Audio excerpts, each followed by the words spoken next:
এই সেই গজারি বন, গজারি বন, এই গজারি বন ভিতর দুটো পাশেই কিন্তু গজারি বন। আর সেই গজারি বনের ভিতর দিয়েই যে ট্রেনের জন্য যে চলাচলের ব্যবস্থা করেছে, আমি এখন ওই ট্রেনে আছি। আর ওই ট্রেন দিয়েই কিন্তু ঢাকা এয়ারপোর্ট থেকে আমি রওনা হয়েছি রেস্ট্রিকোনার উদ্দেশ্যে। আর ওই যে গজারি বন, আমার দেশে গাছ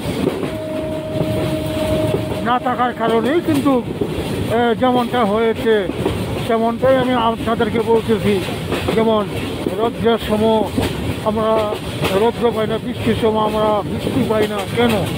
কারণ ওই ঘাস আমরা বড় গাছ থেকে আমরা উজাড় করে দিয়েছি। এর ফলেই কিন্তু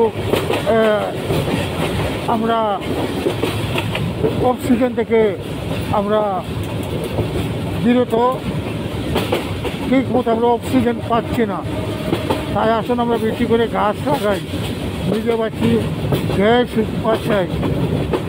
গাছ আমাদের প্রাকৃতিক বন্ধু। সকলকে ধন্যবাদ।